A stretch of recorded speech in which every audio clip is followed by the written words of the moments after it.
You know, I want to talk a little bit about, you talked earlier about how you were married at such a young age. What led to that? Was that a decision that you made yourself? Did you follow, No, it was my parents' decision. Okay.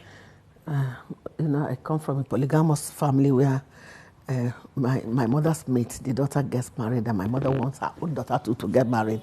And then the one that presented himself then, they said I couldn't wait for my love.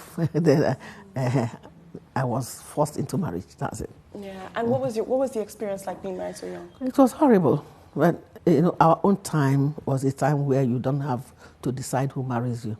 Your parents could arrange it. Your cousin, anybody can arrange the marriage, and once your parents have accepted it, you are in for it. Yes. Was it an experience where you grew into loving your husband, or would you say it was more of just a companionship? Well, both. Both. But when you're trying to please your parents, because in our family, you don't come back from your husband's place. Yeah. You stay, manage it, make the best out of it. So when I came in, I saw what was involved. I put my head, because I couldn't disappoint my father who loved me so much. So I had to stay back. And once you start having children, in my place, it's not easy for you to abandon your children. And so I had to stay. Okay. The reason I stayed and carried it was, one, to please my family, second, to take care of my children. So whether there was love or not, does not matter. Earlier you talked a little bit about how your commitment and your need to be able to take care of your children was what inspired you to find whatever you could put your hands to. That's right. How were you able, where did you find that resilience and that strength to raise your children while you're in so many ways being the financial breadwinner for your family? When you discover that the man is already sick with secular disease, terminal disease, you even have to battle with training the children and then helping him out. He's your husband, you can't deny it. Yeah. And you must do your duty as a wife. And coming from a Christian background, we are not allowed to divorce. So that gave me the courage to really do what I could to. I remember the first time he went into coma. When he came back, he recovered, and he said, if anybody told him I was going to be able to take care of him like that, he wouldn't believe. I said, why? But you're my husband.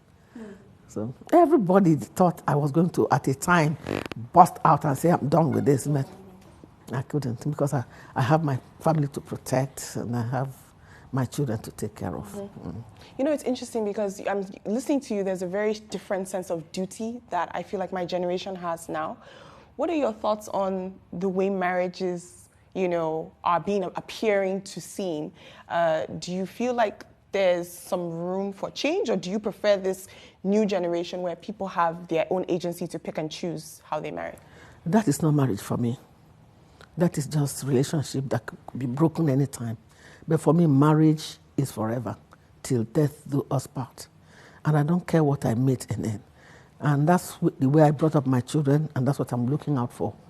And by God's grace, with prayers, it's working out for me. I watched them, and there was a time I went to UK to see my daughter, and then my daughter behaved. So I said, I don't know why you, Choma, should behave like that. The husband said, no, mommy, Choma did not do anything. I felt so ashamed of myself. Yeah. Easy. So what we have today baffles me. And I feel for the children that they are giving birth to, because I don't know how they will learn something better from their parents. Right.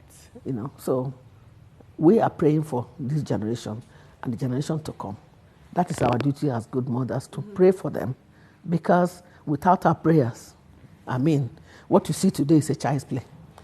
In future, it will be worse. And that's what we don't want to hear. I don't want my generation yet to come to ever have that kind of problem. So I start today to pray for it. Right. Very insightful.